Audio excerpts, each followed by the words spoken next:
Welcome to another episode of Musically Hitched. I'm your host, Zach Reynolds Jr. And I'm Crystal Reynolds, and we're so glad that you're back. We're doing something different today, Zach. We're going to be highlighting snippets from some of our first 15 episodes. We hope that you have enjoyed listening to Musically Hitched, and I'm so excited to share these snippets today. Yeah, we've been getting a lot of great feedback from listeners all over the place, and what we're excited about is how this content is impacting you. If you're just joining us for the first time, we say welcome. We're glad to have you as a listener, and we want you to have an opportunity to take a deep dive because there's a lot here to unpack. We've had some tremendous guests with some tremendous tips, strategies, some funny stories, some successes, and even some failures that are going to be highlighted. So you're going to enjoy this for sure. Today, we're highlighting some of the interviews from our guests like Herman PNut Johnson, who is the current music director for Monica. Right. Natalie Ragins, an outstanding musician who has toured the world with likes of Tyler Perry and Donnie McClurkin, just to name a few. Nate Myers, who's a world-class saxophonist. And Rodney Edge, who is currently the touring keyboardist for both Anita Baker and After 7. For sure. So we wanted to bring out these highlights so that you can not only listen in to portions of their conversations with us, amazing but stories. also so you can go back, and get the full Monty when you listen to those episodes. If you haven't already, don't forget to follow the show. And we would certainly appreciate you leaving a rating and review. That's how you can help this podcast grow. And we look forward to hearing feedback from you on your experience with Musically Hitched. Stay tuned. We've got some great conversations coming up in the future. We don't want you to miss an episode. Yeah, a lot of heat coming. Thanks for tuning in to Musically Hitched. But there was one particular time I was coming back from doing a gig with Will Downing. And I literally just landed in ATL back here at Jackson Hartsfield. And this guy named Courtney Carter, he at that time, he was I want to say he was at that time he was the road manager for A. Marie. Now prior to that, he was a part of the management team for Tyler. And that's where that connection was. So Courtney obviously knew Ron because Ron was MDing for Tyler and everything like that. And Ron and a few others was telling Courtney about me or whatever. So Courtney just out of the blue called me, and literally I hadn't even gotten off the plane yet. And he said, "Yo, what are you doing? What are you doing tomorrow?" And I was like, unpacking. I literally just got back, and it's probably maybe like 3 p.m. or something like that. And he was like, "Cool, I need you to get on a plane tonight, or tomorrow at the latest, because I need you to do this tour." And I was like, "Tour?" I was like, "Oh, okay." I was like, "Well, what tour is this?" And he was like, "Don't worry about it. It's a new artist." He was like, "You heard of A. Marie?" And I was like, "A. Marie?" It's like, "Nah, I don't think I've heard of her." And he was like, "Well, just look her up." He was like, "You've heard her song before. You've already heard her song before." He was like, "The song, it's just one thing that got me tripping." I was like, "Oh yeah. I know that song. I know that song." And I was like, "Oh, okay, cool. And I was like, "So it's a tour?" And he was like, "Yeah, it's a tour." I was like, "Cool."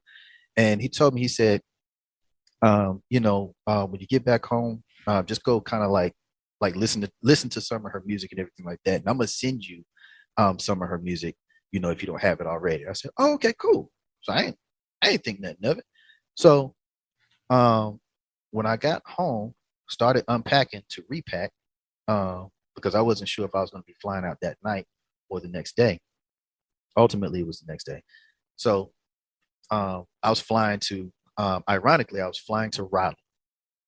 I was flying to North Carolina. Mm-hmm. So the show was at Walnut Creek. And when I got there, when I landed at RDU, there was somebody there with my name and everything like that. And I got there, got in the limo. And in my mind, I'm like, "Oh, man, this is sweet." Yeah, home sweet home, right? Right. I'm like, this is kind of cool. I ain't mad at this. So when we get there, we're pulling up to Walnut Creek, and I'm having like, a deja vu moment of like, oh, this is wow, you know, and I'm seeing all these buses, and I'm like, hey man, well, who else is on this show? And the dude didn't know. He's just a driver. He didn't know. And so we get through the gate and everything like that, and he drives me straight up to the bus. And as I'm getting out, I'm taking my suitcase and stuff out and putting it on, and I see one of the buses is wrapped in and it says Destiny Fulfilled Tour. And I'm like, Destiny Fulfilled Tour. And I'm seeing on the side, and I'm like, is that Destiny's Child? And I was like, oh, for real? I said, oh, okay. Wait a minute now. So okay, so I'm gonna see Beyonce now. So I'm like, I'm trying to keep it all inside because I'm like, okay, right. I gotta focus because I'm only here right now, because that's what it was at that time. It was like, I'm only here to do this one show, but he told me to pack for a week, so I wasn't sure what it was that he was trying to prep me for or whatever. So I get on the bus and I meet the girls. It's 4 dancers, and I meet Lenny, who's at that time was her manager. And I meet A. Marie. She comes out, and I'm like, oh, hey, how you doing? It's good to meet you. And in my mind, I'm like, wow, oh, this is really happening. This isn't. I was like, pinch myself. Let me make sure I'm not dreaming. This is a real thing right now. Right. So we sit in the front of the bus. They pull out another maybe I think it was a computer at that time or something like that. But she's going over the show with me. Mind you, it's only 20 minutes, and we got 45 minutes before the show. So we're literally going over the show. I ain't had no rehearsal with her, nothing like that. And in my mind, I'm thinking, okay, cool. The most important things is beginnings and endings. In the middle, I can figure that part out. But the beginnings and endings of these songs, and the great thing about that situation was it wasn't like they were like arrangements. It wasn't like they were like arrangements. They were edits of the songs, which was like, thank God, you know what I mean? So like I said, I sat there with her, paid attention to beginnings and endings, and was like, okay, cool. And she was like, yeah, and that's it. And I was like, okay. And it's 45 minutes before the show starts? This is like 45 minutes before the show. And how many songs were in the set for that night? I can't even remember. I know it was 20 minutes worth. So potentially maybe 7, maybe 7, 8? 6. Yeah, maybe about 6 or 7, something like that. So she was like, yeah, cool. So, and that's it. And I was like, oh, okay. Okay. And the way the whole show started was, it started with me. It was nothing else. It started with me. And I was like, cool. Now, she's cool. Now, let me go find these other musicians so that way I can figure out, like, hey, guy, like, what are we doing? So I go to Courtney and I ask him, I said, hey, man, hey, so where's, are the other musicians already on stage? Or like, because I know we open up the whole show and everything. Are they already set, or like, where are they at? And he was like, what you mean? I said, well, Courtney, the other musicians, like, where are they at? He was like, you talking about for Destiny Child? I said, no, I'm talking about for us. Like who the people that I'm playing with? He was like, ain't no other musicians, it's you. Wow. I said, hold on now. I said, Courtney, what are you talking about? He said, it's no other musicians, it's just you. Wow. Some of the challenges in the industry, there are many, but I wanted you to talk from your perspective as a female in this industry. You've had longevity for some time. I believe you will continue to do so. What have been some of your greatest challenges being female in what is often a male-dominated industry? Well, you say that again. That's been a challenge. Sometimes it's a challenge so I try to flip it with some of my male friends. It's like, think about it. Think if, I know you love women, and think about if you're the only guy in the band. And that's, that's cool. You're like, oh, but then after day 333, you're the only guy in the band. Let's say, this is probably a petty example. And I guess let's say you're a heterosexual guy and a guy walks by and you got like 8 other people in the band and the women like, oh my God, did y'all see him? It's so they ain't paying you no attention. Right. They like, so it's like, did y'all see him? And then they depending on their comfort level, they may get descriptive. Like, how much of that do you really want to hear? 300 days, well, it's 365 days a year, 200 days a year. Or like not, you don't realize things till you put in the minority situation. I don't speak.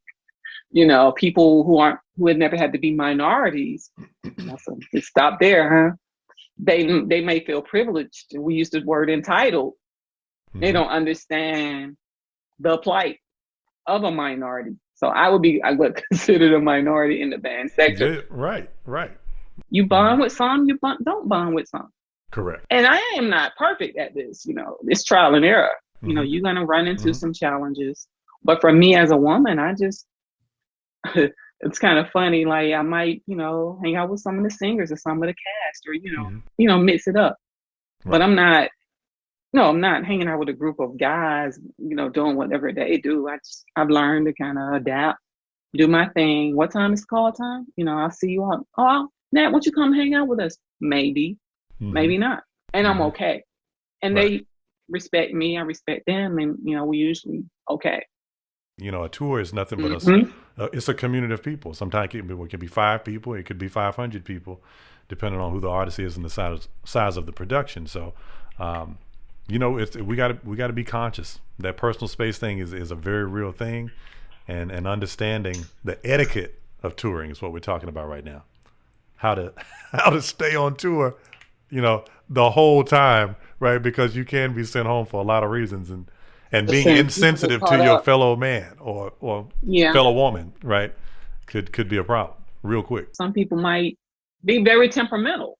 Right. Some people might have bad tempers. Some people might be, you know, laid back, or they call them silent killers. Right. Like you think they're cool, but they out here snitching to the boss. Hey, Natalie doing that. I think we should get somebody else. Or some people are just blatant. I don't like you. Why are you on this tour? What was wrong with the person we had? They want you to know that you're not wanted. Absolutely. It comes in.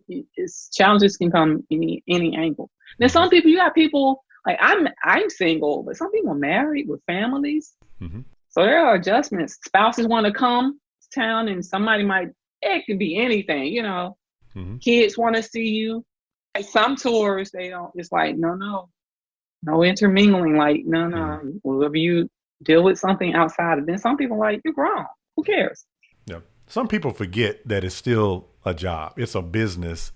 And either you run the business or you are employed by the business. But either way, you're in business for yourself. All musicians, if you're out, everybody that's listening, once you decided to become musically hits, you also signed up to be a business person. You signed up to be an entrepreneur. You signed up to be a sole proprietor, whatever your chosen company structure of choice is. That's what you are, and you need to govern yourself accordingly, both from the etiquette perspective on the personal side is one thing, and the human relations, let's call them human, relations part of it, but also on the financial side. What financial tips? I know you're not an advisor, but you've made money on the road before, and the tour came to an end. So at one point, the checks were flowing, and then the shows came to an end, and they probably stopped flowing. How do you manage, or what would you suggest people do to lengthen the lifespan of their financial resources while on the road touring? I would say save your money if you can.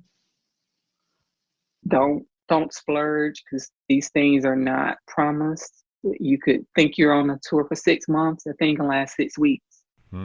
Don't leave messy where you left. Don't leave them wrong. Make sure they were taken care of. Let people know you care. Let them know, don't make it shady. Like, I might be out next week. Okay, I might be out next. No, be clear. Yeah. Be honest, because with these days, all these devices. That's Natalie in Ohio. She told me she was, whatever. Yeah. So I would say manage your money. They say keep your main thing your main thing. If you have some other opportunities, don't like if you're working on a project, work on that, or use things to your advantage. You're going to be in Oklahoma and you got a few days there, we off, maybe you could have a little whatever recording set up where you can kind of work on some projects, or if you're producing for someone, maybe you can get it in. But don't rely on another person for your financial well-being. Yep. I mean, like I would say God is my source. He provides all of these other, you use the term conduits, to make some things possible. But, make sure you handling your business. If don't be dumb. If you were making, I don't know, let's talk play money. You were making 20 cents to stay at home, and then the tour is paying 25 cents. Maybe you should stay at home. Maybe you shouldn't go on the tour because it doesn't make sense. So when did you know that you needed to say goodbye to your days of 9 to 5? Because that's always an interesting point. There's a cool clip on YouTube. I'm sure anybody in the world can find it, where Steve Harvey talks about the necessity of jumping. Yes. Right. Yes. Now that's not like you know what I'm talking about, but basically, when did you know that it's time to jump? Because as Steve said, when you jump, there's no jumping back up. You're either going to fly or you're going to crash, one or the other. But once you jump, whatever you jumped from is no longer under you. Yes. And it's funny that you say that. That's, oh my gosh, that's confirmation. Okay. So around the time when I left my 9 to 5, I just finished reading his book, and he was talking about jumping. And he also said that, I would rather try than never do and wonder what if, so as if, if I never even tried to pursue my music or, my calling, I will be living in regret, wondering what if I had did X, Y, and Z 20 years ago, or, Right. And that spoke to me so much that it was just one random day, and it was on January. It was the first week of January. It's about 5 years ago, and I was at my job, and I just called my wife and said, "This is my last day. This is my last day." Now I had a plan ahead. Like I said, I had a plan. Now make sure you have a plan. If you're trying to jump out and jump, right. Just make sure you have something lined up. But I knew this was it. This is my last day. I need to do this. I'm suffocating. Like it's eating me up inside. Like I want to do this. This is what I want to do. And ever since I've done that, I've found peace just in general. Like I'll come home frustrated from work because I don't want to be there. It's like, it was that type of thing, that type of energy that just, just builds up. And that book alone played a major, major part in that decision. And that's why I'm man, the fact that you just brought that up, like, wow. Cause that was part of the story. That's part of the story. And yeah, it was life changing. It was life changing. It opened my eyes a lot, and I'm glad I made that decision. So can you talk to our listeners about the level of commitment, the process and the level of commitment that it requires to make a living as a musician in a music center such as Atlanta, specifically as a saxophonist? Because I think that, keyboards get calls that sax players don't get, right? Bassists, drummers, rhythm section is going to get some calls because that's typical. But you're in demand for the saxophone. Yes, sir. So how do you create demand for the saxophone? It goes back to what you said about adding value. And if you show that you can add value to whatever that is, it's been situations where I had to do situations for free just to show what I can bring to the table.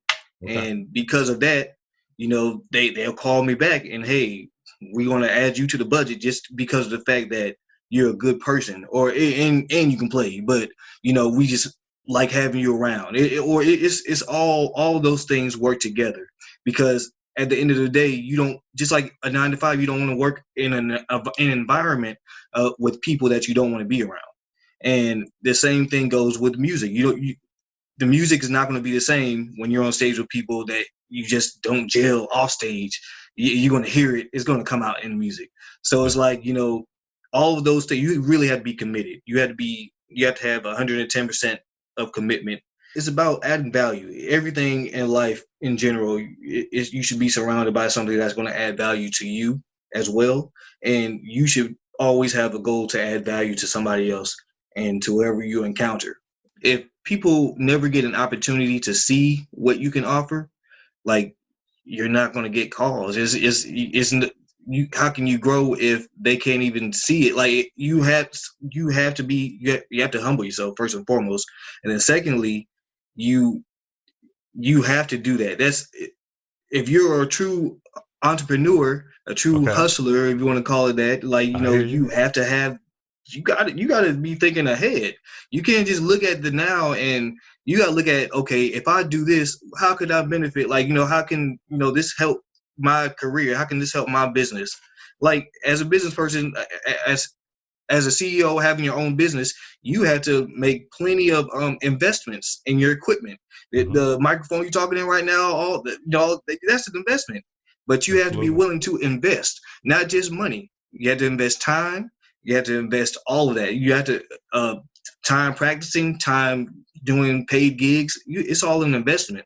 Learning. You have to look at it. It's all about your mindset. These days, you have to spend a certain amount of time as well learning the gear. It's one thing to make the investment. It's another thing to actually learn how to use it properly, right? Right. That takes time. Which can keep the phone ringing, because when people know, hey, Nate, I need you to drop some saxophone tracks. I need some alto sax on this album. I need to know that you know how to run Pro Tools and Logic remotely. Come on, and that now. You got a proper mic, and you can and you got a file exchange service, maybe like a Dropbox account. If you're unwilling to do all of that, we can't do business. Exactly. You're taking yourself out of the game by not having those skills in a digital world. Yes, sir. Agreed. It's you have to invest. You have to not, and it's not just money. And people always think that it's only about investing money. Yes, that is a part of it. That's one investment. You have to invest. Yeah, that's one of them. You just have to invest time, and you have to invest time around with people. People have to see you. I mean, even when I first moved here, I had to go to plenty of open mics and jam sessions and all that good stuff. I mean, I slowed down now, but back then, when I first got here, I had to really be out there. Cats had to see me. They had to know I was here. But those weren't paid. You don't get paid to go to open mics, right? Oh, no, not at all. You're spending time that you could be spending at home. Yeah. Watching Netflix, even rehearsing. You could be rehearsing during that time, not necessarily doing something unproductive. But even if you're the best sax player in the world, if you're just at home rehearsing and you're not videoing and releasing YouTube videos of you practicing or at least recording or creating a cover of something, if you're literally just home practicing, the guy who's half as good as you but is out at the open mics for free is going to get more work. Exactly. He'll beat you to the tour bus every time. Right. That goes back to, it's not just about talent. It's not about talent alone. It's a whole lot that goes with it, and you have to really hone in on that and really just work that system correctly. Let's talk more about your journey. You became musically hits that sounds at an early age. So, Edge, when did you realize that music would be more than a hobby? When did you realize it was going to be a way of life and even a career path for you? When I knew it would be was after I flunked out of college. So I flunked out of college. But I was pursuing music because I had had so many experiences touching music past. In those days, your way to make a living in music is that you had to teach it only. Right. It was a long shot to watch somebody on TV. It was a long shot to watch somebody in the movies. And the only way you could get it was, You know, I'm talking about pretty much the whole state of North Carolina back then. If you were gonna make it and live in North Carolina, that is, you had to teach it. But after I flunked out, I knew my gifts were different because I kept getting requested to be on other people's projects. Mm-hmm. So once I learned how to start monetizing that, I knew that I said, maybe I can do this. What about relationships? So you're not just a father, but you're a husband. How long have you been married? 25 years. 25 years. It's a long time. Yeah. And that's not easy to do. Oh, no. But no. It is not easy at all. I jokingly attribute, but I feel like it's the truth, that the reason why I'm still married to my wife is not because of me, but the truth is, all jokes aside, it's because of her. Because there are some times, more times than not, when we as creators pursue these dreams that can't be tangibly realized, can't be, economically measured. Mm-hmm. I know what when that stuff doesn't happen, what are you doing? We have friends who have split up over someone pursuing their musical dreams. We have, but they never took the time. You can't keep breaking a promise. You have to mature. The same maturity that it takes to obtain a music career and keep it, you have to have that same maturity about your relationship. You can't keep breaking a promise. That's good. Because it's not you just breaking a promise to her. You breaking a promise to yourself.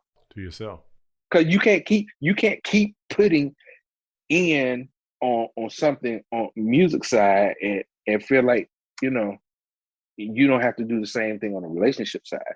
How can you be in love with music, most of which you can't see?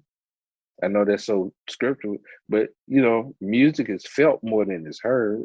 How can you be in love with that, but you have a relationship that you can touch, that is tangible, and you don't treat that right? Whatever works for your relationship is going to work for your dream if you treat them right. Very good. So when you've been on the road, you've done this a lot, Rodney, for years, and that's one thing that some couples struggle with. That as long as I can see you, as long as I can attend your gig, I can be there and I can know exactly what you're doing. But talk to our audience about the life of a touring musician that is also in a committed relationship. What are some of the things that you owe your spouse, partner, when you're on the road, that will keep things going? Because you're already absent from the nest, right? You're already gone because that's the nature of the beast and the job. So how do you make that work when you live, in essence, on a tour bus, planes, trains, automobiles, several months, some people 9-10 months out of a year? How does one make that work? Communication. You have to be committed to communicating the whole time you're out there. Sometimes that's been the lifeblood. Well, no. At all times, communication has been the lifeblood of our relationship. To our listeners, we'd like to say thank you so much for tuning in. If you enjoyed today's content, be sure to like and subscribe so that you'll always be notified of new episodes. We look forward to you joining us again for another episode of Musically Hitched.